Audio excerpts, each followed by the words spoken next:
Hello friend, welcome back to my YouTube channel. आज का जो हमारा टॉपिक होने वाला है उसमें हम नर्सिंग मैनेजमेंट एंड लीडरशिप की अगली यूनिट करेंगे। तो ये यूनिट होने वाला है हमारा 6, जो कि डायरेक्टिंग एंड लीडिंग का है। ठीक है, तो आईएनसी के अकॉर्डिंग जो भी सिलेबस में दिया गया है वो सारे टॉपिक को हम इसी वन लेक्चर में क्या करेंगे, इसको कवर करेंगे। तो वीडियो को अंत तक जरूर देखिएगा, क्योंकि ये वीडियो आपके एग्जाम के पॉइंट ऑफ व्यू से इंपॉर्टेंट होगा। क्योंकि डायरेक्टिंग से आपके 1 या 2 क्वेश्चन बनते हैं, तो लगभग मान लीजिए इससे आपके 5 to 7 मार्क्स के क्वेश्चन बनते हैं। तो जो भी इम्पोर्टेंट टॉपिक होगा उसको भी हम बाद में बताएंगे। तो चलिए वीडियो को स्टार्ट करते हैं।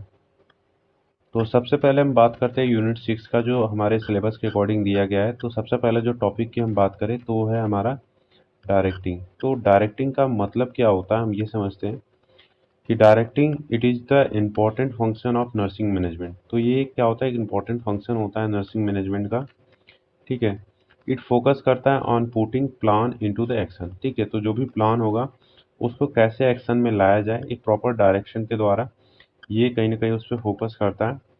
थ्रू डायरेक्टिंग जो नर्स मैनेजर होगी क्या करेगी, गाइड करेगी, सुपरवाइज करेगी और मोटिवेट करेगी नर्सिंग स्टाफ को, so that assign work is done properly, safely and efficiently.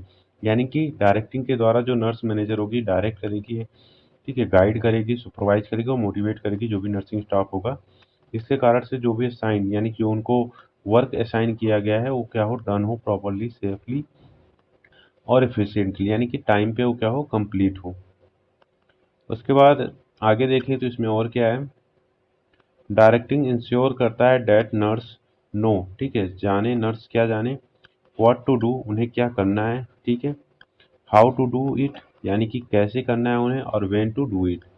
तो एक डायरेक्टिव क्या होता है, एक डायरेक्शन प्रोवाइड करता है नर्स को कि कैसे आप चीज़ों को करेंगे, ठीक है, कब करेंगे और उसके बाद कहाँ करेंगे। ये सारी चीज़ें मतलब कि ये होता है what to do, how to do कैसे करेंगे, क्या करेंगे और कब करेंगे। ठीक है, तो ये इन सारे क्वेश्चन का क्या होता है, डायरेक्शन क्या होता है, या फिर डायरेक्टिंग की बात करें तो वो इनका आंसर देता है। ठीक है, उसके बाद डेफिनेशन की बात करें तो डायरेक्टिंग का क्या डेफिनेशन होता है, it is a managerial process होता है of guiding, supervising, motivating and communicating with the employ to achieve organization goal. तो एक मैनेजरियल प्रोसेस होता है, यानी कि मैनेजमेंट का एक प्रोसेस होता है जिसमें गाइडिंग, सुपरवाइजिंग और मोटिवेशन आता है, साथ में कम्युनिकेशन जिससे एम्प्लॉय क्या हो, अचीव करे ऑर्गेनाइजेशन के गोल को। तो ये डेफिनेशन हो गया आपका।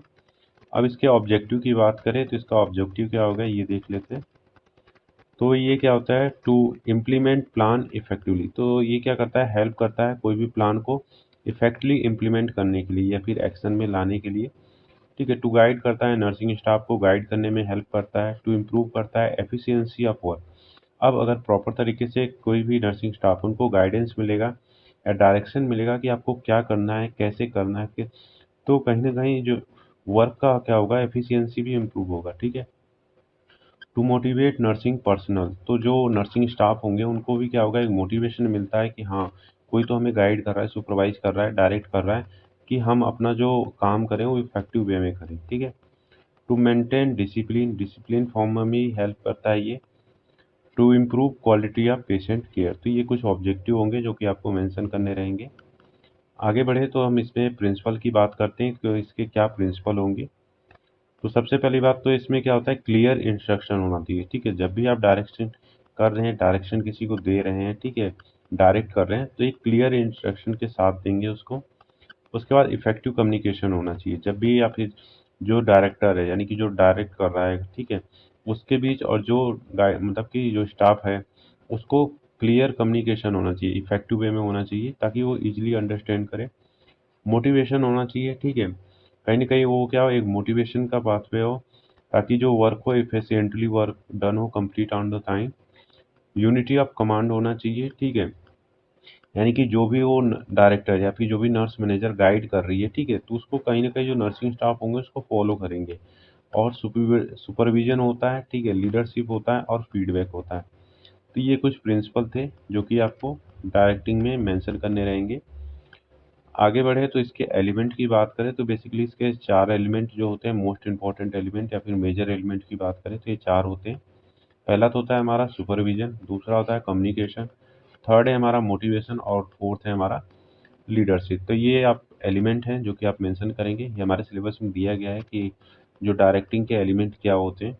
वैसे ये पूछा नहीं जाएगा, अगर 5 मार्क्स में अगर आपसे डायरेक्टिंग पूछा जा रहा है तो आप उसके एलिमेंट भी मेंशन करेंगे, ठीक है।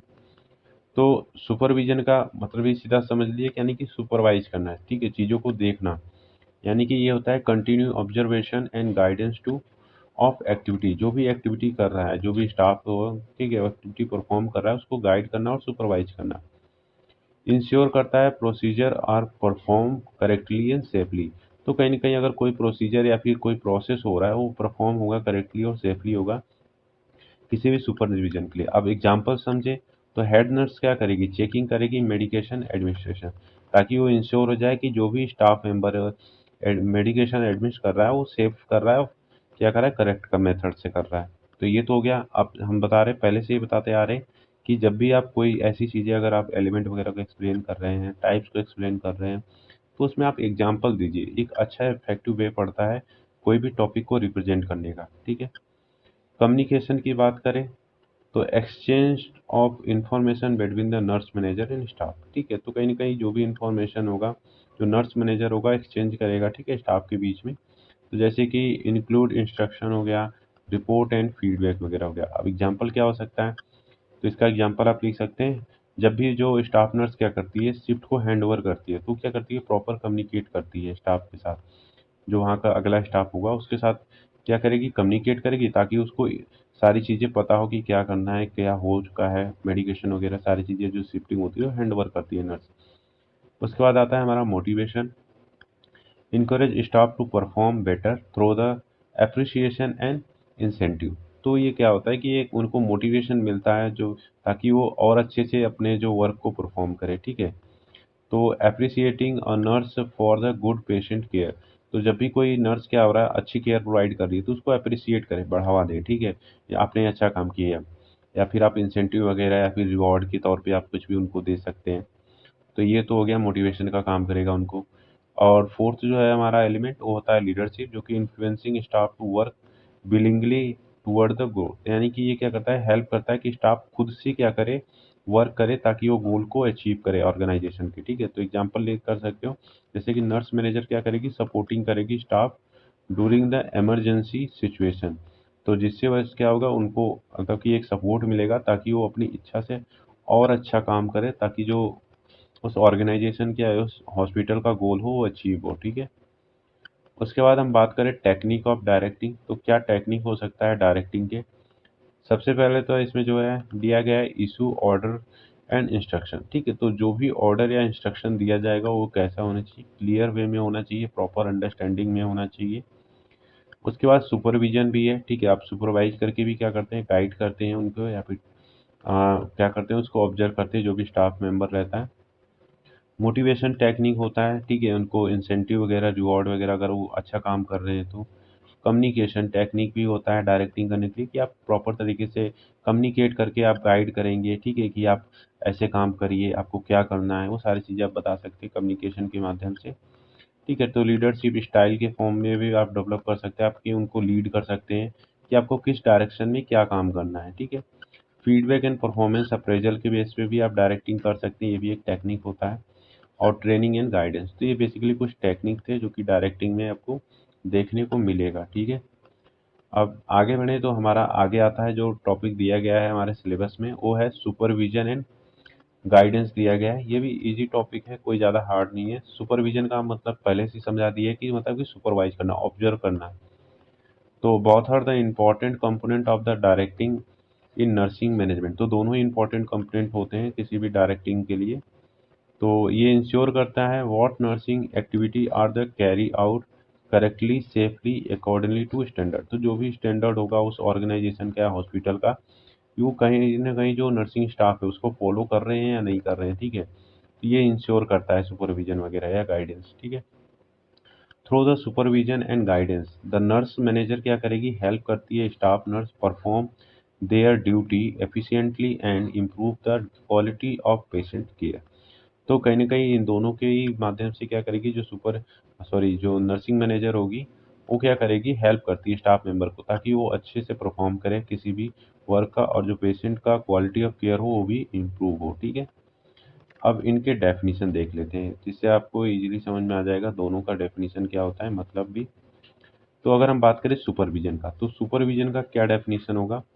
Supervision is the process of overseeing, monitoring, and evaluating the work of staff to ensure it is done accordingly to standard and policy। तो कहीं ना कहीं एक प्रोसेस होता है जिसमें क्या करते हैं, हम ऑब्जर्व करते हैं यानी कि ओवरसीइंग करते हैं, मॉनिटर करते हैं और एवल्यूएट करते हैं स्टाफ के वर्किंग परफॉर्मेंस को, कि वो जो भी एक स्टैंडर्ड या फिर पॉलिसी बनाई गई है ऑर्गेनाइजेशन का, वो फॉलो कर रहे हैं या नहीं कर रहे हैं। ठीक है।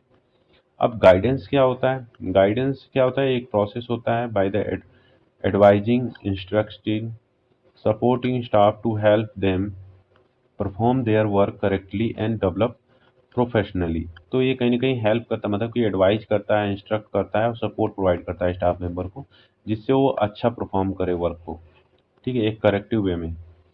और उसके बाद हम बात करें, अगर सिंपल लैंग्वेज में समझे तो इसका, तो सुपरविजन क्या करता है? फोकस करता है कंट्रोल एंड ऑब्जर्वेशन पे। ठीक है। लेकिन गाइडेंस क्या करता है? हमारा फोकस करता है सपोर्ट एंड डेवलपमेंट पे। तो ये दोनों आप इजी समझ सकते हैं सिंपल में। उसके बाद बात करें हम आगे, जो ऑब्जेक्टिव क्या होंगे, दोनों के ऑब्जेक्टिव लगभग आपको सिमिलर देखने को मिलेंगे। तो यहाँ हमने मेंशन कर दिया, अलग अलग नहीं बताया है कि सुपरविजन क्या होता है, गाइडेंस क्या होता है। तो आप यहाँ पे, क्योंकि इससे क्वेश्चन एक या दो दो नंबर के ही रेयरली क्वेश्चन आते हैं, 2 नंबर से ज़्यादा नहीं आते। ठीक है। तो ऑब्जेक्टिव क्या होगा, अगर 5 मार्क्स में भी आएंगे तो आप इसको ऐसे मेंशन कर सकते हैं, इसलिए ऑलरेडी मैंने एक कहीं मेंशन किया है। पहले आप इंट्रोडक्शन लिख देंगे, ठीक है, चाहे गाइडेंस का चाहे सुपरविजन का। फिर उसके बाद उसके डेफिनेशन लिखेंगे, फिर यहाँ पे ऑब्जेक्टिव जो मेंशन किया गया है ये लिखेंगे, प्रिंसिपल लिखेंगे, और नर्सिंग रोल ऑफ जो होगा आगे भी बताएंगे। तो उसको आप मेंशन करेंगे तो 5 मार्क्स का तो आपका ऑलरेडी कवर हो जाएगा। ठीक है। तो ऑब्जेक्टिव की बात करें तो इंश्योर करता है quality and safe patient care. तो सही बात है कि जो सुपरविजन या फिर गाइडेंस की बात करें तो दोनों ही क्या करता है, इंश्योर करता है quality and safe patient care को। ठीक है। To maintain discipline and standard. ठीक है, तो ये भी हेल्प करता है। उसके बाद टू डेवलप करता है skill and confidence among the staff. तो ये दोनों तरह का प्रॉपर तरीके से उनको सुपरवाइज किया जाए, गाइड किया जाए। ठीक है। तो दोनों ही क्या करेगा, हेल्प करेगा डेवलप करने में, स्किल एंड कॉन्फिडेंस जो भी स्टाफ करेगा वो बिल्ड करने में हेल्प करता है। To improve efficiency and performance of nursing staff. तो कहीं ना कहीं जो उसकी वर्किंग एफिशिएंसी है या फिर उनका परफॉर्मेंस है नर्सिंग स्टाफ का, उसको भी इम्प्रूव करने में हेल्प करता है। To identify and correct mistake. ठीक है, तो ये भी हेल्प करता है अगर प्रॉपर तरीके से सुपरविजन वगैरह होता है तो कहीं ना कहीं आइडेंटिफाई होता है। ठीक है, और जो भी मिस्टेक वगैरह एरर वगैरह होते हैं और उनको प्रॉपर गाइडेंस से क्या होगा, उस एरर को या मिस्टेक को करेक्ट किया जाता है। ठीक है। उसके बाद टू प्रमोट प्रोफेशनल ग्रोथ। तो ये हो गया, मतलब कि जो भी एम्प्लॉय वगैरह होगा उसका प्रोफेशनल ग्रोथ वगैरह को भी डेवलपमेंट करता आते हैं। ये तो हो गए आपके ऑब्जेक्टिव, आप मेंशन कर सकते हैं। अब बात करें अगर इनके प्रिंसिपल की, तो ये इनका जो प्रिंसिपल होता कहता है कि रेगुलर एंड कंटिन्यू होना चाहिए। ठीक है, जो भी डायरेक्टिंग या फिर सुपरविजन हो रहा है रेगुलर और कंटिन्यू वे में होना चाहिए, ताकि उनको एक कंटिन्यू क्या हो, गाइडेंस मिलता रहे। ठीक है। उसके बाद आता है हमारा पार्टिसिपेटिव अप्रोच। ठीक है, तो जब भी ये होना है कि इन्वॉल्व करें, जो भी स्टाफ मेंबर हैं, जो भी एम्प्लॉय हैं, उनको भी क्या करें, इन्वॉल्व करें, पार्टिसिपेट करें। और उसके बाद इंडिविजुअलाइज गाइडेंस, यानी कि अगर मान लीजिए एक इंडिविजुअल की नीड के अकॉर्डिंग क्या करेंगे, गाइडेंस प्रोवाइड करेंगे। ठीक है, ग्रुप गाइडेंस हो सकता है, इंडिविजुअलाइज भी गाइडेंस हो सकता है। और उसके बाद कंस्ट्रक्टिव एंड सपोर्टिव वे में होना चाहिए, यानी कि उनका क्या हो, एक प्रोफेशनल ग्रोथ हो। ठीक है, मतलब कि उनका डेवलपमेंट हो और सपोर्टिव मेथड हो। उसके बाद ऑब्जेक्टिव एंड फेयर होना चाहिए। ठीक है, जो भी ऑब्जेक्टिव या फिर गोल वगैरह जो भी सेट होना चाहिए वो फेयरली होना चाहिए, हर एक स्टाफ के लिए समान होना चाहिए और क्लियर कम्युनिकेशन होना चाहिए। तो ये तो प्रिंसिपल हो गए आपके सुपरविजन और गाइडेंस के। अब टाइप्स की बात करें सुपरविजन की, तो सुपरविजन का क्या टाइप्स होता है, डायरेक्ट सुपरविजन करते हैं और इनडायरेक्ट सुपरविजन करते हैं।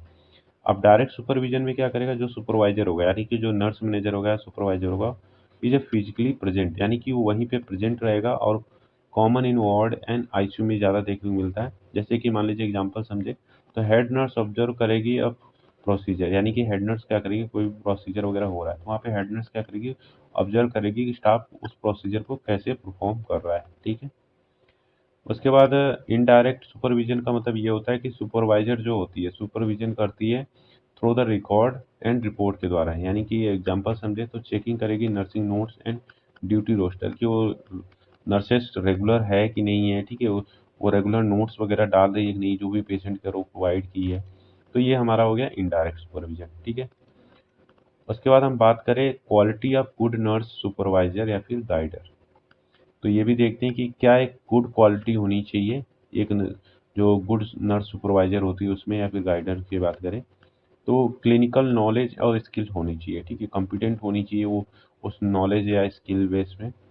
गुड कम्युनिकेशन स्किल होना चाहिए उसके अंतर्गत, ऑब्जर्वेशनल स्किल होना चाहिए, ठीक है, पेशेंस होना चाहिए एंड इमोशनल स्टेबिलिटी होनी चाहिए, डिसीजन मेकिंग एबिलिटी होनी चाहिए, लीडरशिप एबिलिटी होनी चाहिए, फेयरनेस एंड इम्पार्शियलिटी होनी चाहिए उसके अंदर, सबको एक समान ट्रीट करे, ठीक है। टीचिंग एंड गाइडिंग एबिलिटी होनी चाहिए कि उसके पास एक लीडरशिप की क्वालिटी होनी चाहिए जिससे वो लीड करे, गाइड करे, टीच करे, ठीक है। मोटिवेशनल स्किल्स होना चाहिए कि स्टाफ मेंबर को मोटिवेशन प्रोवाइड करे, इंसेंटिव प्रोवाइड करे, अगर गुड परफॉर्म कर रहा है, जैसे कोई स्टाफ मेंबर है अच्छा वर्क कर रहा है तो उसको अप्रेजल प्रोवाइड करना चाहिए ताकि उसको मोटिवेशन मिले। और कॉर्पोरेशन एंड टीम वर्क होना चाहिए, ठीक है। तो ये कुछ क्वालिटी है जो कि आपको गुड नर्स सुपरवाइजर या फिर गाइडर जो होंगे उसमें देखने को मिलेंगे। तो ठीक है, तो ये क्वेश्चन यही बनता है, कभी कभी 5 से पूछ लिया जाता है कि क्या क्वालिटी होती है गुड नर्स सुपरवाइजर की। तो आप इसको अच्छे से पढ़ के जाइएगा। उसके बाद आगे बढ़े तो इसमें हमारा आता है पार्टिसिपेटरी मैनेजमेंट, तो ये अगला टॉपिक दिया गया है हमारे सिलेबस में। तो ये क्या होता है, it is a management approach होता है इन विच एम्प्लॉय क्या करता है, actively involve in the decision making process. तो ये एक अप्रोच होता है, मैनेजमेंट का एक अप्रोच होता है जो कहता है कि एम्प्लॉय क्या करेगा, एक्टिवली पार्टिसिपेट करेगा किसी भी डिसीजन मेकिंग में, ठीक है, डिसीजन मेकिंग प्रोसेस में वो एक्टिवली पार्टिसिपेट करेगा।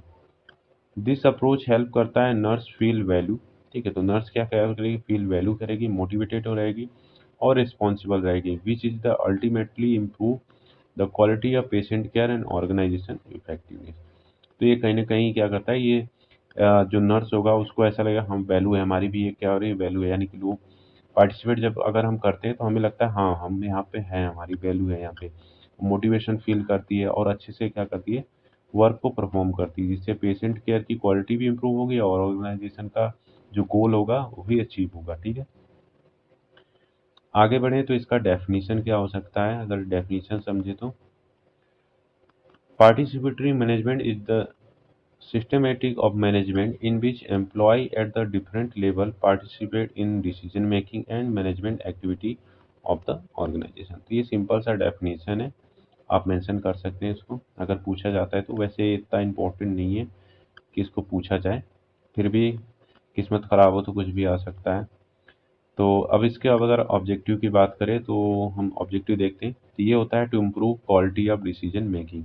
अब देखिए अगर एक ही एम्प्लॉय, जैसे कि मान लीजिए एक ही अगर कोई हेड इंचार्ज है वही क्या कर रहा है, डिसीजन फॉर्म कर रहा है, लेकिन अगर मान लीजिए डिफरेंट डिफरेंट क्या हो रहे हैं, स्टाफ मेंबर भी क्या कर रहे हैं, अपना आइडिया दे रहे हैं, शेयर कर रहे हैं, तो कहीं ना कहीं एक बेस्ट आइडिया निकलता है, तो कहीं ना कहीं एक डिसीजन मेकिंग की भी क्या होगा, इम्प्रूव होगा क्वालिटी में, ठीक है।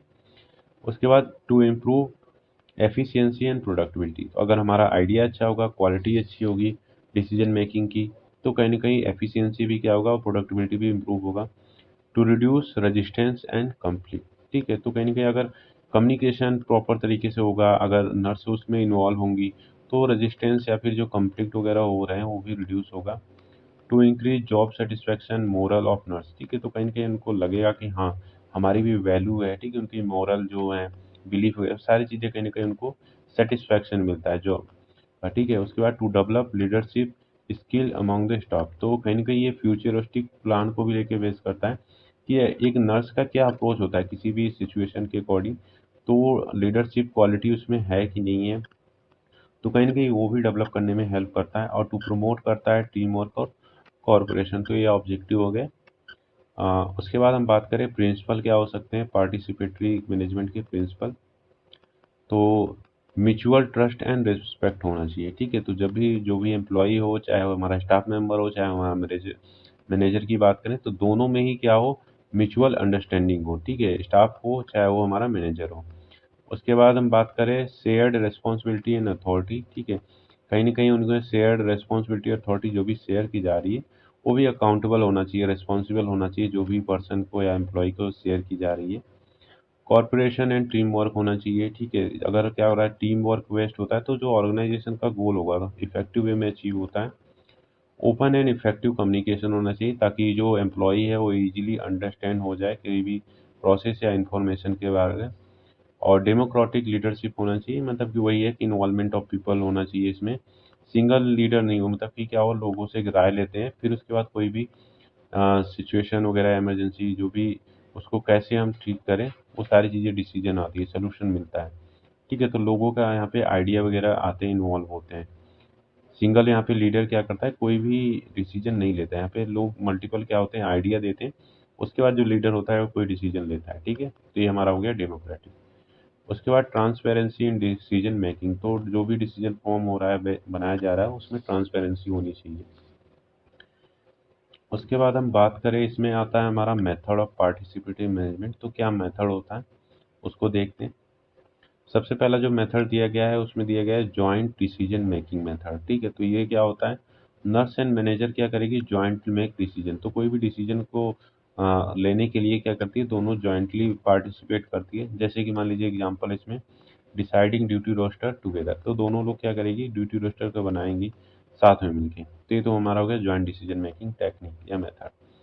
उसके बाद कमिटी एंड काउंसिल होती है, जो कि formation of nursing committee for planning and policy formulation के लिए। जैसे कि इन्फेक्शन कंट्रोल कमेटी हो गई, तो एग्जांपल कर सकते हो। उसके बाद क्वालिटी सर्कल होता है, जो कि स्मॉल ग्रुप ऑफ जो staff meet to solve work related problem, यानी कि एक स्मॉल ग्रुप ऑफ पीपल्स रहेंगे, ठीक है, जो क्या करेंगे, अगर कोई प्रॉब्लम वगैरह होता है तो कैसे सॉल्व करते हैं। एग्जांपल समझे तो जैसे discussing way to reduce medication error, तो क्या करेंगे, जो स्टाफ मेंबर होंगे, ठीक है, वो और जो सुपरवाइजर या फिर मैनेजर होता है, वो दोनों मिलकर क्या करेंगे, एक डिसीजन फॉर्म करते हैं। ठीक है, और उसके बाद हम बात करें स्टाफ मीटिंग की बात करें तो रेगुलर मीटिंग बेस्ड मेथड हो सकता है। ठीक है, तो ये भी हो सकता है पार्टिसिपेटरी मैनेजमेंट में।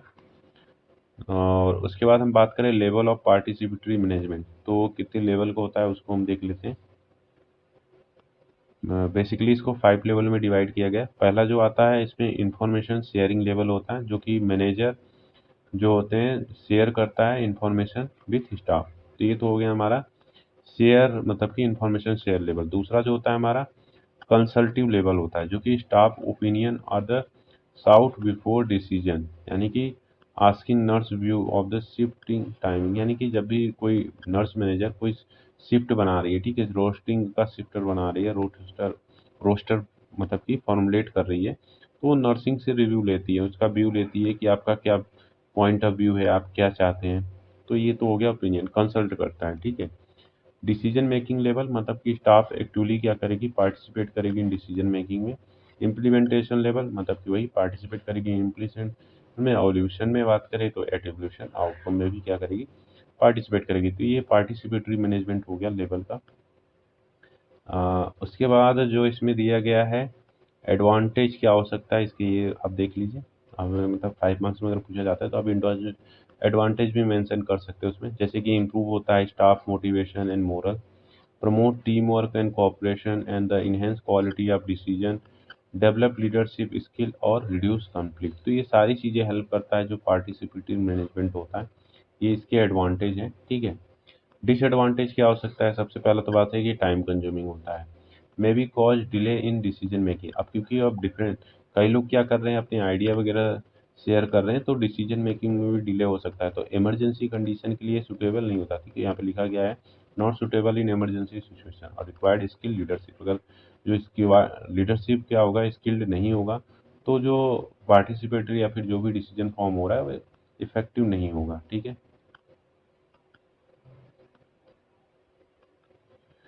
आगे बढ़े इसमें तो आता है हमारा इंटर प्रोफेशनल कोलाब्रेशन, जो कि हमारे सिलेबस में दिया गया है। तो ये क्या होता है इसको भी देख लेते हैं।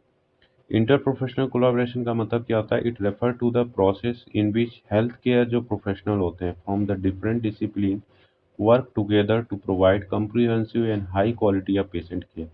यानी कि ये कह रहा है कि जो हेल्थ केयर जो प्रोफेशनल है वो आपस में क्या करेंगे, कोलाबरेट करेंगे, और जो भी डिसिप्लिन वगैरह रहेगा उसको फॉलो करेंगे, ताकि जो एक comprehensive and high quality of patient care हो वो प्रोवाइड हो। ठीक है, प्रोफेशनल को इंटरप्रोफेशनल का मतलब ये हो रहा है कि जो नर्सिंग स्टाफ होंगे जो साथ में काम कर रहे हैं, ठीक है, वो क्या करेंगे, साथ में मिलकर क्या करेंगे, पेशेंट केयर या फिर जो भी ऑर्गेनाइजेशन का गोल है उसे अचीव करने में हेल्प कराते हैं। ठीक है, अब इसका डेफिनेशन देखें शॉर्ट में। तो इंटर प्रोफेशनल जो कोलाबोरेशन होता है is a partnership in which health care professional form a different discipline share knowledge responsibility and decision making to achieve common patient care goal. ठीक है, तो ये आपका इजीली डेफिनेशन हो गया एक। अब उसके बाद हम बात करें इसके ऑब्जेक्टिव की, तो इसके ऑब्जेक्टिव क्या होंगे, to provide holistic and comprehensive patient care. ठीक है, तो ये भी सही बात कर रहा है कि अगर हम बात करें अगर टीम मेंबर की, तो ये क्या करता है, बेस फोकस करता है मेनली कि एक होलिस्टिक और कॉम्प्रिहेंसिव पेशेंट केयर पर प्रोवाइड हो। उसके बाद बात करें to reduce duplication of the work and error. इसका ये मतलब हो रहा है कि ये टीम को पहले से ही पता होता है, ठीक है, कि कोलाबोरेशन अगर उनके साथ हो रहा है तो उनको ऑलरेडी पता होगा कि जैसे मान लीजिए हम एक एग्जांपल लें, तो जब भी कोई शिफ्टिंग होता है, ठीक है, यानी कि हमारा शिफ्ट खत्म हो गया सुबह का, तो जो नर्सिंग स्टाफ क्या होगा, वो हमारे जो अगले जो शिफ्ट में आ रहे हैं उनको क्या करेंगे, बताएंगे सारी चीज़ें। तो कहीं ना कहीं ये क्या हो रहा है, एक कोलाबोरेशन का काम हो रहा है। ठीक है, तो अगर वो कोलाबोरेशन नहीं करेगी तो डुप्लीकेशन होने के चांसेस हो सकते हैं। मान लीजिए उसने तो मेडिकेशन दे दिया, अब अगले नर्सिंग स्टाफ को तो पता नहीं है ना कि मेडिकेशन हुआ है कि नहीं हुआ है, तो वो चीज़ें फिर से हो जाएगी। तो कहीं ना कहीं ये भी रिड्यूस कर रहा है डुप्लीकेशन, और जो वर्क का हो रहा है एरर उसको भी प्रिवेंट करता है। ठीक है, उसके बाद to improve patient safety and outcome को भी करता है, इम्प्रूव करता है, और टू प्रमोट इफेक्टिव कम्युनिकेशन, तो ये भी इसमें भी हेल्प करता है। अगर प्रॉपर तरीके से इन कोलाबोरेशन या फिर इंटरप्रोफेशनल कोलाबोरेशन या कम्युनिकेशन हो रहा है तो ये भी हो सकता है। और to improve job satisfaction and team work, और to utilise skill expertise of different professional effectively. तो ये कुछ ऑब्जेक्टिव होंगे जो कि आपको मेंशन करने रहेंगे। आगे बढ़े तो इसमें आगे जो हमारा आता है, इसके क्या प्रिंसिपल होते हैं इसको देख लेते हैं। तो वही अभी हम तक पढ़ते आ रहे हैं ना कि म्यूचुअल रिस्पेक्ट होना चाहिए। ठीक है, अब इसमें किसमें, जो स्टाफ मेंबर हैं आपस में क्या रहेंगे, म्यूचुअल रिस्पेक्ट करेंगे। ठीक है, उसके बाद रेस्पॉन्सिबिलिटी होनी चाहिए, हर एक स्टाफ को रिस्पॉन्सिबल होना चाहिए। ठीक है, शेयर डिसीजन मेकिंग, जो भी आइडिया वगैरह हो वो शेयर करें एक दूसरे के साथ। क्लियर कम्युनिकेशन होना चाहिए उनके साथ, जो भी कम्युनिकेशन हो रहा है उनके बीच वो क्लियर एंड इफेक्टिव वे में होना चाहिए। और शेयर्ड गोल होना चाहिए, जो भी गोल हो शेयर्ड हो, ताकि जो उसको इफेक्टिव वे में वर्क परफॉर्म करें और जो ऑर्गेनाइजेशन का गोल हो वो अचीव हो। उसके बाद ट्रस्ट एंड कोऑपरेशन होना चाहिए उनके बीच में। ठीक है, तो ये प्रिंसिपल होना चाहिए, होता है जो कि इंटर प्रोफेशनल कोलाबोरेशन में हेल्प करता है। अब इसके कंपोनेंट की बात करें कि क्या कंपोनेंट होता है। सबसे पहले की बात तो हो रहा है टीम वर्क। ठीक है, कि सही बात है कि जो भी इंटर प्रोफेशनल कोलाबोरेशन होता है एक टीम वर्क बेस पे होता है। कोऑर्डिनेशन होता है उनके बीच में, क्या होता है, कोऑर्डिनेशन होता है कोई भी फंक्शन का, ठीक है, कोई भी वर्क का, या फिर किसी भी चीज़ आइडिया वगैरह चीज़ों को कोऑर्डिनेट करते हैं, एक दूसरे की हेल्प करते हैं। कम्युनिकेशन होना चाहिए उनके बीच, प्रॉपर एंड इफेक्टिव वे में होना चाहिए, ताकि वो इजीली अंडरस्टैंड हो कोई भी प्रॉब्लम या फिर सोल्यूशन को फाइंड आउट करने में। रोल क्लैरिफिकेशन होना चाहिए, हर एक एम्प्लॉय का क्या होता है, एक रोल होता है, उसको क्लैरिफाई होना चाहिए कि आपका क्या रोल है क्या नहीं। लीडरशिप क्वालिटी होनी चाहिए। तो ये बेसिकली कुछ कंपोनेंट हैं जो कि आपको इंटरप्रोफेशनल जो कोलाबोरेशन होता है उसमें देखने को मिलता है। आगे बात करें तो रोल ऑफ नर्स मैनेजर क्या होगा, ये देख लेते हैं। तो रोल ऑफ नर्स मैनेजर का काम होता है प्रमोट करना टीम वर्क को। ठीक है, तो टीम वर्क को कहीं ना कहीं प्रमोट करता है। कोऑर्डिनेट पेशेंट केयर एक्टिविटी, तो जो भी एक्टिविटी हो रही है कहीं ना कहीं वो क्या करता है, कोऑर्डिनेट करता है, यानी कि जो नर्स मैनेजर होगा वो कोऑर्डिनेट करेगा कि जो स्टाफ मेंबर हैं वो प्रॉपर तरीके से कर रहे हैं कि नहीं कर रहे हैं। और उसके बाद बात करें participate in the multidisciplinary action, तो मीटिंग या एक्शन की बात करें तो उसमें पार्टिसिपेट करते हैं जो रोल नर्स मैनेजर होता है। फैसिलिटेट करता है इफेक्टिव कम्युनिकेशन, जो भी स्टाफ मेंबर के बीच हो रहा है वो कैसा हो, इफेक्टिव कम्युनिकेशन हो। इनक्रोज म्यूचुअल रेस्पेक्ट, ठीक है, तो जो भी आपस में स्टाफ काम कर रहे हैं वो एक दूसरे की रेस्पेक्ट करें, ताकि जो वर्किंग का परफॉर्मेंस हो वो अच्छे वे में हो। और रिजॉल्व कॉन्फ्लिक्ट, वो जो उनके बीच में अगर कोई कॉन्फ्लिक्ट वगैरह हो रहा है तो नर्स मैनेजर क्या करेगी, उसको रिजॉल्व कराने में हेल्प करती है। तो उसके बाद आगे देखें तो इसमें चैलेंजेस क्या हो सकते हैं इंटर प्रोफेशनल कोलाबोरेशन में, ये देख रहे हैं। तो पुअर कम्युनिकेशन, तो पुअर अगर कम्युनिकेशन होगा तो कहीं न कहीं जो इफ़ेक्टिव कोलैबोरेशन की बात करें वो नहीं हो पाएगा। उसके बाद प्रोफ़ेशनल कॉन्फ्लिक्ट, अगर एम्प्लॉयी के बीच में क्या होगा, कोई भी किसी भी चीज़ को लेकर कॉन्फ्लिक्ट हो रहा है, तो जो ऑर्गेनाइज़ेशन या फिर जो भी उस टीम का बनाया गया है गोल या फिर ऑब्जेक्टिव, तो वो अचीव नहीं हो पाएगा, ठीक है? लैक ऑफ रोल क्लैरिटी, अगर उनको अपने रोल के बारे में क्लियर नहीं होगा, तो कैसे वो जो भी वर्क होगा इफ़ेक्टिव वे में नहीं होगा। और हायरार्कियल बैरियर हो सकता है कि हायर अथॉरिटी, ठीक है, वो ऐसा दिखाते हैं कि हम भाई हायर सुपीरियर हैं, तो ये चीज़ें कहीं न कहीं इफ़ेक्ट डालती है, एक चैलेंजेस होता है इंटरप्रोफेशनल कोलैबोरेशन में कि नहीं मैं तो सुपीरियर हूँ, मैं कुछ नहीं करूँगा, ऐसा ये हो सकता है, देखने को बहुत ज़्यादा मिलता है। तो ये भी एक बैरियर होता है, चैलेंजेस होता है। और टाइम कंस्ट्रेंट मतलब कि limitation to finish of talk, तो हमारे पास लिमिट टाइम होता है कोई भी टॉक्स को फिनिश करने में, तो ये भी कहीं न कहीं एक कॉन्फ्लिक्ट या फिर चैलेंज हो सकता है इंटरप्रोफेशनल कोलैबोरेशन में। ठीक है, तो ये तो हो गया आपका चैलेंजेस। आगे बढ़े, जो हमारा टॉपिक दिया गया है मैनेजमेंट बाय ऑब्जेक्टिव, तो ये आपका इम्पोर्टेंट टॉपिक हो सकता है। इसमें आपको 5 मार्क्स में पूछा जा सकता है कि मैनेजमेंट बाय ऑब्जेक्टिव क्या होता है। तो आप इसको क्या करेंगे, सबसे पहले तो इसको इंट्रोडक्शन लिखेंगे। इंट्रोडक्शन में क्या होता है, it is the modern management approach, यानी कि एक मॉडर्न मैनेजमेंट अप्रोच होता है जिसमें in which organizational goal are the clearly defined and the agree upon by the both manager and employ. तो जो भी ऑर्गेनाइजेशन का गोल होगा क्लियरली डिफाइंड होगा और बहुत मैनेजर और एम्प्लॉय के बीच में, ठीक है, तो उनको पता रहेगा कि हाँ उनको क्या करना रहेगा क्या नहीं करना है। और मैनेजमेंट बाय ऑब्जेक्टिव जो होता है shift focus from the routine activity to result and outcome, तो ये फोकस बेसिकली किस पे कर रहा है, रिजल्ट और आउटकम पे फोकस कर रहा है, रूटीन एक्टिविटीज पे नहीं, ठीक है। बेसिकली ये फोकस करेगा हमारा रिजल्ट और आउटकम पे। और उसके बाद इट इनकरेज करता है staff participation accountability and continue evolution of performance. तो ये इनकरेज यानी कि जो भी स्टाफ होगा वो पार्टिसिपेट करेगा कोई भी डिसीजन फॉर्मिंग में, ठीक है, अकाउंटेबिलिटी हो रहेगा यानी रिस्पॉन्सिबिलिटी वगैरह हो गई, कंटिन्यू एवोल्यूशन होगा और उसके परफॉर्मेंस का, ठीक है। उसके बाद इसके डेफिनेशन देखिए, तो डेफिनेशन क्या होता है, management by objective is the management system होता है in which specific objective are jointly set by the manager and employee and performance is the evaluated based on the achievement of this objective। तो जो भी objective या फिर गोल जो बनाए गए हैं उसको कैसे जो एम्प्लॉय है वो क्या कर रहा है, अचीव कर रहा है, ठीक है, तो उस चीज़ों का उसके परफॉर्मेंस वगैरह का सभी चीज़ का इवोल्यूशन होता है, ठीक है। और उसके बाद इसके ऑब्जेक्टिव क्या है ये देखते हैं। तो इसके जो ऑब्जेक्टिव होते हैं, to achieve organizational and nursing unit goal, तो जो भी ऑर्गेनाइजेशन या नर्सिंग यूनिट के गोल होगा उसको अचीव कराने में हेल्प करता है। उसके बाद to improve performance and productivity, अगर प्रॉपर तरीके से मैनेजमेंट होगा, ठीक है, यानी कि जो ऑब्जेक्टिव अगर प्रॉपर तरीके से सेट होगा तो उसको हम इफेक्टिव वे में होता है वर्क परफॉर्म करते हैं जिससे परफॉर्मेंस इंप्रूव होता है, प्रोडक्टिविटी भी।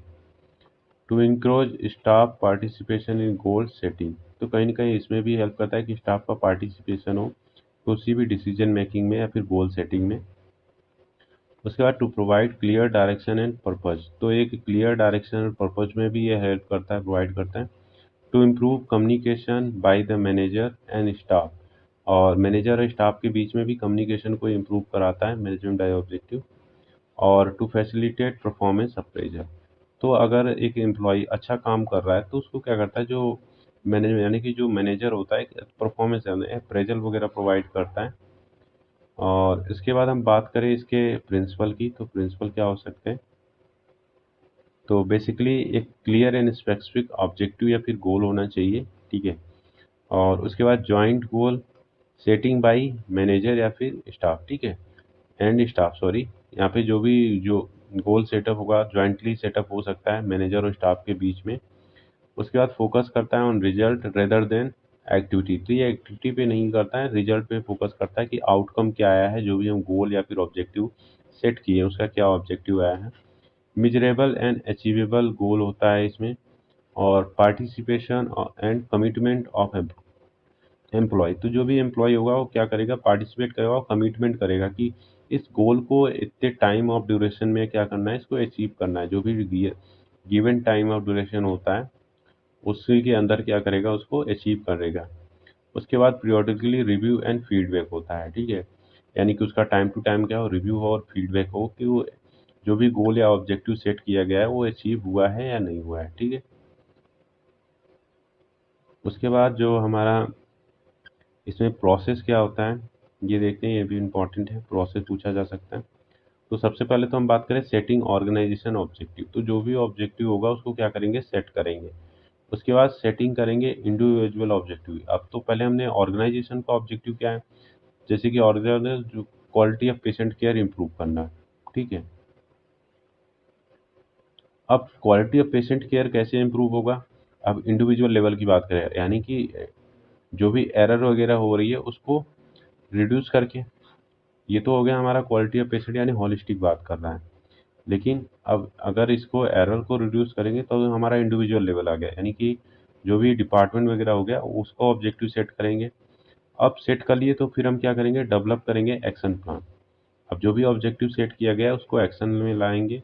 तो उसके बाद इम्प्लीमेंटेशन, मैंने कि वही इम्प्लीमेंटेशन करेंगे उसका, फिर परफॉर्मेंस का रिव्यू एंड एवोल्यूशन होगा कि जो उसने इम्प्लीमेंटेशन जो प्लान किया गया है वो उस इम्प्लीमेंट करने के बाद उसका परफॉर्मेंस कैसा रहा है, यानी कि आउटकम की बात करें। मैनेजमेंट बाय ऑब्जेक्टिव हमेशा किस पे फोकस करता है, रिजल्ट और आउटकम पे, ठीक है। तो उसका रिजल्ट हम देखेंगे कैसा रहा है। तो ये हो गया हमारा प्रोसेस, हो गया मैनेजमेंट बाय ऑब्जेक्टिव का। उसके बाद हम बात करें रोल ऑफ नर्स मैनेजर के, क्या हो सकता है इसमें, help in setting realistic and clear objective होना चाहिए। और उसके बाद इंकरेज करता है staff participation in goal setting में भी हेल्प कराते हैं जो नर्स मैनेजर होते हैं। Provide guidance of and resources, तो जो भी स्टाफ मेंबर होते हैं या फिर एम्प्लॉय होते हैं उनको रिसोर्सेज या गाइडेंस वगैरह भी प्रोवाइड कराते हैं। मॉनिटर करते हैं प्रोग्रेस रेगुलर, ठीक है, कि कितना प्रोग्रेस हुआ है, ये सारी चीज़ें मॉनिटर करने का काम रहता है नर्स मैनेजर का एमबीओ में। और provide feedback and corrective measure, यानी कि कोई भी अगर मान लीजिए हमने चेक किया कि हाँ इफेक्टिव नहीं है उतना, थोड़ा सा उसमें सुधार की ज़रूरत है, तो नर्स मैनेजर क्या करेगी, उनको फीडबैक प्रोवाइड करेगी और एक करेक्टिव मेजर प्रोवाइड करेगी कैसे आप इसको करेक्ट करेंगे। और इवैल्यूएट परफॉर्मेंस ऑब्जेक्टिव, तो जो भी परफॉर्मेंस वगैरह किया गया है, जो भी ऑब्जेक्टिव सेट किया गया है उसको इवैल्यूएट करेंगे कि कैसा रहा, आउटकम कैसा रहा उसका। तो ये तो हो गया हमारा नर्स का रोल हो गया। उसके बाद एडवांटेज क्या हो सकते हैं और डिसएडवांटेज आप इसकी मेंशन कर सकते हैं। एडवांटेज क्या होगा एमबीओ का, इम्प्रूव स्टाफ मोटिवेशन, तो कहीं ना कहीं जो स्टाफ का मोटिवेशन होता है उसको इम्प्रूव कराने में हेल्प करता है। इनहेंस क्लैरिटी ऑफ गोल, ठीक है, और इम्प्रूव कम्युनिकेशन हो गया। Promote accountability, facilitate objective performance और अप्रेजल, तो ये हो गए आपके एडवांटेज। वहीं अगर हम बात करें लिमिटेशन की या फिर डिसएडवांटेज की बात करें तो ये टाइम कंज्यूमिंग होता है, क्योंकि यहाँ पे पार्टिसिपेंट वगैरह होते हैं तो उनके आइडिया अलग हैं, तो हर कहीं ना कहीं एकदम टाइम कंज्यूमिंग हो सकता है डिसीजन फॉर्मिंग को या रिजल्ट आउटकम को, ठीक है। उसके बाद difficult to set measurable objective, ये भी हो सकता है अगर जो जो लीडरशिप है या फिर जो भी उस चीज़ को मैनेज कर रहा है अगर वो कॉम्पिटेंट नहीं रहा तो कहीं न कहीं वो ऑब्जेक्टिव जो होगा वो डिफ़िकल्ट हो जाएगा सेट करने या मेजरमेंट के, ठीक है। Not suitable in emergency, emergency के लिए सूटेबल नहीं होता। रिक्वायर्ड कंटिन्यू मॉनिटरिंग, तो ये लिमिटेशन या ऑब्जेक्टिव होते हैं। अगला जो इस हमारे सिलेबस में दिया गया है टॉपिक वो है हमारा टीम मैनेजमेंट। ये इम्पोर्टेंट है, आपको 5 मार्क्स में इसको भी आ सकता है, ये भी पढ़ के जाइएगा। तो टीम मैनेजमेंट क्या होता है, it refer to the process of planning, organising, leading and coordinating a group of people to achieve common goal. तो टीम मैनेजमेंट हमेशा फोकस करता है एक कॉमन गोल पे, उसको कैसे आप प्लान करेंगे, ऑर्गेनाइज करेंगे और लीडिंग एंड कोऑर्डिनेट करेंगे ताकि उस गोल को अचीव कर पाएँ, ठीक है। अब इफेक्टिव टीम मैनेजमेंट हेल्प करता है to provide safe, continue and quality patient care, improve staff satisfaction and ensure करता है स्मूथ फंक्शनिंग ऑफ ऑर्गेनाइजेशन को। तो ये अगर इफेक्टिव टीम मैनेजमेंट होता है तो ये सारी चीज़ें कहीं ना कहीं इन्हेंस होती है। उसके बाद हम बात करें इसके डेफिनेशन की, तो डेफिनेशन क्या होगा, team management is the process of organising and coordinating the activity of group of individual to work together efficiently toward the achieve common objective या goal, ठीक है। तो टीम मैनेजमेंट हमेशा फोकस कर रहा है किस पे, कॉमन ऑब्जेक्टिव गोल पे, ताकि वो टुगेदर क्या करे, वर्क करे और उसको गोल को या फिर ऑब्जेक्टिव को अचीव करे। ठीक है, अब इसके ऑब्जेक्टिव क्या है ये देख लेते हैं। तो बेसिकली टू प्रोवाइड करता है quality and holistic patient care. Already हमने डिस्कस कर लिया कि ये क्या होता है, पहले भी हमने ये बताया कि टीम बेस्ड अगर कोई केयर हो रहा है तो क्वालिटी ऑफ केयर इंप्रूव होता है, और जो होलिस्टिक पेशेंट केयर होता है उस पर फोकस करता है। टू प्रमोट करता है टीम वर्क एंड कॉर्पोरेशन। ठीक है, to enhance job satisfaction among the staff, के बीच में क्या होता है, जॉब सेटिस्फैक्शन होता है। To improve efficiency and productivity of organisation, तो जो भी ऑर्गेनाइजेशन या फिर जो भी उस वार्ड का ऑब्जेक्टिव या फिर प्रोडक्टिविटी होती है वो भी इंक्रीज होती है। To utilise skill and ability of team member efficiently, या फिर इफेक्टिव वे में क्या करता है, उसको यूटिलाइज होता है। To improve communication and coordination, तो ये कुछ ऑब्जेक्टिव होंगे। ठीक है, उसके बाद हम बात करें इसके करेक्टरिस्टिक ऑफ की कि characteristic of effective team nursing, जो जो नर्सेस होती हैं उसके क्या करेक्टरिस्टिक हो सकते हैं इफेक्टिव टीम नर्सेस के। तो have a clear goal and objective, तो जो भी नर्सेस होगी, टीम नर्स होगी, उनके पास एक क्लियर गोल और एक ऑब्जेक्टिव होना चाहिए। उसके बाद have a defined role and responsibility, अब जो भी गोल बनाया गया है, जो ऑब्जेक्टिव है, तो उसमें डेलीगेशन होता है। तो हर एक एम्प्लॉय के क्या होता है, एक रोल होता है, रेस्पॉन्सिबिलिटी होता है अलग अलग। ओपन एंड इफेक्टिव कम्युनिकेशन होना चाहिए उनके बीच में, ताकि जो कॉन्फ्लिक्ट वगैरह हो रिजॉल्व हो सके। म्यूचुअल ट्रस्ट एंड रेस्पेक्ट होना चाहिए एक दूसरे के प्रति। स्ट्रॉन्ग लीडरशिप होना चाहिए ताकि वो गोल को अचीव हो जल्दी। कॉर्पोरेशन एंड कोऑर्डिनेशन, तो ये बेसिकली कुछ करेक्टरिस्टिक हैं एक इफेक्टिव नर्सिंग टीम की। उसके बाद हम बात करें टाइप्स की, तो नर्सिंग टीम्स के टाइप्स क्या हो सकते हैं। प्राइमरी नर्सिंग टीम होता है जिसमें वन नर्स टीम होती है जो कि रिस्पॉन्सिबल होती है for all patient care. Assign bind जो मैनेजर द्वारा असाइन किया गया है, वो एक ही नर्स टीम क्या करेगी, रिस्पॉन्सिबल होगी उसके सभी केयर के लिए। टीम नर्सिंग का मतलब होता है ग्रुप ऑफ नर्स केयर होता है of a patient under a team leader, तो इसमें टीम लीडर होते हैं, इसमें कोई टीम लीडर मतलब कि एक नर्स को इसमें असाइन, मतलब कि जो ग्रुप ऑफ नर्स होंगे इसमें असाइन कर देंगे, पर इसमें कोई टीम लीडर नहीं होते हैं। और इसमें क्या होता है, जो टीम लीडर होगा वो सुपरवाइज करेगा, गाइड करेगा उससे जितने भी उसके अंतर्गत जितने भी नर्सेस आएंगे उसको, ताकि जो वो पेशेंट का केयर हो इफेक्टिव वे में हो। ठीक है, और फंक्शनल नर्सिंग में क्या होता है, task are divided among the staff member, तो जो भी स्टाफ मेंबर होंगे उनमें हर एक टास्क को क्या करा जाएगा, डिवाइड किया जाएगा। आपको ये काम करना है, आपको ये करना है। जैसे मान लीजिए एग्जांपल समझे, तो जैसे 3 नर्स हैं, तो नर्स ए को कर दे दिया गया आप मेडिकेशन का करिए। ठीक है, नर्स बी को दे दिया गया आप डॉक्यूमेंटेशन का कर लीजिए, और नर्स सी आप तो वाइटल साइन कर लीजिए। तो ये आपका हो गया डेलीगेशन ऑफ वर्क, उसके अकॉर्डिंग क्या करेंगे, फंक्शन परफॉर्म करेंगे। और इसके बाद रोल ऑफ जो नर्स मैनेजर होगा ये क्या होता है, तो फॉर इफेक्टिव नर्सिंग टीम। ठीक है, तो उसमें हेल्प करती है रोल ऑफ, जो नर्स मैनेजर होती है इफेक्टिव टीम नर्स बनाने में हेल्प करती है। असाइन करती है रोल एंड रिस्पॉन्सिबिलिटी क्लियरली, तो जो भी नर्सिंग स्टाफ होंगे उनको जो भी रोल या रिस्पॉन्सिबिलिटी होगी असाइन करेंगी क्लियरली वे में। प्रमोट करेंगी टीम वर्क को। ठीक है, फैसिलिटेट करेंगी इफेक्टिव कम्युनिकेशन। रिजॉल्व करेंगे conflict among the team member, तो जो भी कंफ्लिक्ट वगैरह है उसको भी रिजॉल्व करने में हेल्प करते हैं। उसके बाद मोटिवेट एंड सपोर्ट करेंगे स्टाफ मेंबर, और इवैल्यूएट करेंगे टीम परफॉर्मेंस कैसा रहा कैसा नहीं। तो ये सारे रोल हैं नर्स मैनेजर के। आगे बढ़े तो एडवांटेज ऑफ टीम मैनेजमेंट के क्या एडवांटेज हो सकते हैं ये देखते हैं। Improve quality of patient care, तो सही बात है, अगर कोई भी वर्क अगर टीम में परफॉर्म किया जाए तो कहीं ना कहीं उसकी जो क्वालिटी ऑफ केयर या फिर क्वालिटी आउटकम की बात करें वो बेटर होता है। Enhance coordination of and continuity of care. ठीक है, तो ये भी होता है कि कंटिन्यूटी ऑफ केयर बनी रहती है उसमें। इंक्रीज होता है स्टाफ मोटिवेशन, कि हाँ अगर वो अच्छा काम कर रहा है उसको अब अच्छा अप्रेजल मिलता है। ठीक है, उनको इंसेंटिव मिलता है, मोटिवेशन मिलता है। और रिड्यूस होता है वर्कलोड स्ट्रेस। अब ये कैसे हो सकता है, क्योंकि अगर टीम में कोई बंदा करे तो हर एक पर्सन का क्या होगा, वर्क डिस्ट्रीब्यूशन होगा, तो एक पर्सन पे बर्डन नहीं आता, तो बर्डन कम होने की वजह से उसका स्ट्रेस भी क्या होगा, कम होगा। इम्प्रूव पेशेंट सेटिस्फैक्शन, अब उनको इफेक्टिव अगर केयर मिल रहा है, जो भी होलिस्टिक बेस्ड केयर मिल रहा है, तो पेशेंट का क्या होगा, सेटिस्फैक्शन भी इम्प्रूव होगा। तो ये तो हो गया आपका एडवांटेज। प्रॉब्लम क्या हो सकता है टीम मैनेजमेंट पे, पुअर कम्युनिकेशन। ठीक है, अगर उनके बीच में कम्युनिकेशन पुअर हो, इंटरपर्सनल कॉन्फ्लिक्ट हो, ठीक है, रोल कन्फ्यूजन हो कि किसको क्या करना है किसको क्या नहीं करना, लेक ऑफ कॉर्पोरेशन हो, ठीक है, और इनएडुकेट लीडरशिप क्वालिटी। तो ये हो गया आपका प्रॉब्लम हो सकता है टीम मैनेजमेंट में। और आगे क्या है, strategy to improve team management. तो क्या स्ट्रेटजी होता है टीम मैनेजमेंट को इम्प्रूव करने के लिए? जैसे कि क्लियर कम्युनिकेशन होना चाहिए उनके बीच, ठीक है, टीम बिल्डिंग एक्टिविटी होनी चाहिए, रेगुलर टीम मीटिंग होनी चाहिए कि सबका जो रोल और रिस्पॉन्सिबिलिटी उनको पता रहनी चाहिए।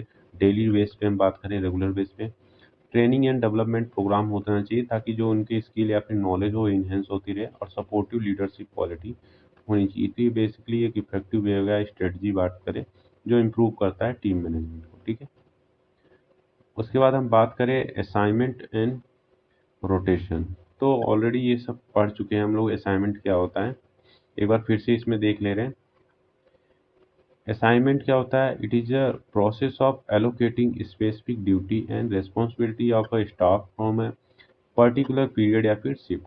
तो असाइनमेंट ये होता है कि जो भी रिस्पॉन्सिबिलिटी होती है उसे, जो स्टाफ वगैरह होता है उसको रिस्पॉन्सिबिलिटी और ड्यूटी क्या होती है उसको दिया जाता है, एलोकेट किया जाता है किसी पर्टिकुलर पीरियड या फिर शिफ्ट के टाइम। अब रोटेशन क्या होता है? एक मतलब कि it is a plan movement होता है। अब staff from one unit shift या फिर role to another enhance the experience and skill. तो ये कह रहा है कि मतलब कि रोटेशन यानी चेंज होता रहता है उस स्टाफ का, एक यूनिट से दूसरे यूनिट में भेज देते हैं। जैसे मान लीजिए जनरल, कोई जनरल वार्ड में काम कर रहा है उसको आईसीयू में भेज देते हैं ताकि उसकी स्किल वगैरह डेवलप हो, ठीक है, शिफ्ट करते रहते हैं। उसका नाइट में शिफ्ट हो रहा है, डे में शिफ्ट हो रहा है, तो ये रोटेशन हो गया उसका। अब ऑब्जेक्टिव क्या होंगे इनके? To ensure effective patient care. तो कहीं ना कहीं ये हेल्प करते हैं इंश्योर करने के लिए इफेक्टिव पेशेंट केयर पे हो। To prevent monotony and burnout. तो ये होता है कि हाँ अरे एक ही लोग को प्रमोशन नहीं मिल रहा है या फिर उनको स्किल वगैरह या फिर डेवलपमेंट हो रहा है, तो ये ऐसे करता है, प्रिवेंट करता है, नहीं सबको समान चीज़ें में, और जो डेलीगेशन ऑफ वर्क होगा या फिर रोटेशन होगा एक समान होगा। और to prepare staff for leadership role. तो जो भी लीडरशिप रोल यानी कि अब स्टाफ को ट्रेनिंग दिया जा रहा है, गाइडेंस दिया जा रहा है, उनका रोटेशन हो रहा है, ठीक है, और असाइन किया जा रहा है वर्क को, अगर वो इफेक्टिव वे में काम कर रही है तो कहीं ना कहीं उनके अंदर लीडरशिप क्वालिटी भी डेवलप हो रही है, तो ये भी हेल्प करता है प्रिपेयर करने में। To utilise staff efficiently. तो स्टाफ को प्रॉपर तरीके से यूटिलाइज करने में हेल्प करता है। टू बैलेंस वर्कलोड, ठीक है, to improve skill and knowledge, ठीक है। तो ये हो गया आपका ऑब्जेक्टिव। आगे बढ़े तो टाइप्स क्या हो सकते हैं, असाइनमेंट और टाइप्स हो सकते हैं रोटेशन की, दोनों देखते हैं। असाइनमेंट का जैसे पेशेंट असाइनमेंट हो गया, टास्क असाइनमेंट हो गया, फंक्शनल हो गया, टीम असाइनमेंट। तो इन सबको क्या होता है, असाइनमेंट दिया जाता है, जैसे एक पेशेंट असाइन कर दिया गया, इसका सारा काम आपको देखना है। कोई टास्क दे दिया गया, जैसे मान लीजिए हम इन्फेक्शन कंट्रोल टास्क हो गया कि ये वार्ड इन्फेक्शन कंट्रोल टास्क को मैनेज करेगा। फंक्शनल असाइनमेंट कोई फंक्शनल वगैरह परफॉर्म कर दिया गया, जैसे कंटिन्यूस लर्निंग प्रोग्राम वगैरह हो गया, फंक्शन हो गया कुछ भी, ये हो गया। उसके बाद टीम असाइनमेंट दे दिया गया कि ये आपको टीम में ये वर्क करना होगा, ये सारी चीज़ें हो गई, टाइप्स हो गया। और टाइप्स ऑफ रोटेशन की बात करें तो शिफ्ट रोटेशन हो सकता है, डे नाइट हो सकता है। यूनिट रोटेशन मतलब कि वही जनरल वार्ड से आईसीयू वार्ड में शिफ्ट करना। अब जॉब रोटेशन हो सकता है, one job to another job में क्या होना, शिफ्ट होना, प्रमोशन वगैरह की बात कर रहा है। तो ये तो हो गया आपका टाइप्स। अब एडवांटेज क्या हो सकते हैं असाइनमेंट या रोटेशन के? जैसे कि इम्प्रूव नर्सिंग स्किल और कॉम्पिटेंसी इंप्रूव होती है उनकी। रिड्यूस होता है स्टाफ फैटिग एंड मोनोटमी। और उसके बाद इन्हेंस होता है flexibility of workforce, improve understanding and different department, promote होता है टीम वर्क एंड कॉर्पोरेशन। तो ये देखिए सही नहीं, एडवांटेज सही बता रहा है कि जो क्वालिटी अब जो हो रही है नर्सिंग स्किल और कॉम्पिटेंस वगैरह ये सारी चीज़ें इंप्रूव होती है। रिड्यूस होता है स्टाफ फैटिग। अब एक ही जगह पे स्टाफ क्या हो रहा है, काम कर करके बोर हुआ है, तो कहीं ना कहीं अगर उसका रोटेशन या शिफ्ट चेंज हो रहा है तो कहीं ना कहीं उसका जो फैटिगनेस वगैरह होता है वो भी रिड्यूस होता है। और उसके बाद enhance flexibility of work place, work force की बात करें कि वही है कि फ्लेक्सिबल होना चाहिए। हाँ अरे यार चलो जनरल वार्ड में काम कर रहा है तो कहीं ना कहीं उसको आईसीयू में शिफ्ट कर दें। आईसीयू वाला अगर ज़्यादा उसको लग रहा है बर्नआउट हो रहा है, स्ट्रेस हो रहा है, तो उसको जनरल वार्ड में काम करने के लिए भेज देते हैं ताकि वो थोड़ा सा रिलैक्स फील करे। उसके बाद improve understanding of the different department. और जो डिफरेंट डिपार्टमेंट का जो वर्क होगा वो कहीं ना कहीं अंडरस्टैंड करेगा ये हर एक एम्प्लॉय, ठीक है, जब उसका रोटेशन वगैरह होता रहेगा तो उसे एक्सपोजर मिलता रहेगा उस। और promote team work and corporation कहीं ना कहीं बना रहेगा। तो ये तो हो गया आपका एडवांटेज। अगला जो हमारा टॉपिक दिया गया है इसमें मेंटेनेंस और डिसिप्लिन। तो ये क्या होता है बेसिकली, डिसिप्लिन ऑलरेडी हम लोगों ने 5th यूनिट में पढ़ रखा है, तो इसमें भी देख लेते हैं क्या होता है। शॉर्टली देखेंगे, ज़्यादा इसमें डिटेल में नहीं जाएंगे। It is the important function of the nursing management that ensure करता है orderly behaviour, professional conduct and smooth function of the organisation. तो कहीं ना कहीं जो भी रूल या रेगुलेशन होता है, जो ऑर्डर होता है, बिहेवियर कैसे शो कर रहा है, प्रोफेशनली कंडक्ट कर रहा है, ताकि एक स्मूथ फंक्शनिंग हो उस ऑर्गेनाइजेशन का, ये होता है डिसिप्लिन। डिसिप्लिन का मतलब होता है कि कैसे वो फॉलो कर रहा है रूल एंड रेगुलेशन को, जो भी पॉलिसी बनाई गई है ऑर्गेनाइजेशन को। इट हेल्प करता है follow hospital rule, policy, standard of care and ethical principle while providing patient care. जब भी वो पेशेंट प्रोवाइड कर रहा है तो वो सारी चीज़ें फॉलो करे जो भी हॉस्पिटल या ऑर्गेनाइजेशन द्वारा फॉर्म किया गया है, ठीक है। उसके बाद मेथड क्या हो सकते हैं डिसिप्लिन को मेंटेन करने के लिए, ये देख लेते हैं। ओरिएंटेशन एंड ट्रेनिंग हो सकता है, ठीक है। तो जो भी एम्प्लॉय या स्टाफ है उसका ओरिएंटेशन और ट्रेनिंग उनको प्रोवाइड किया जाए।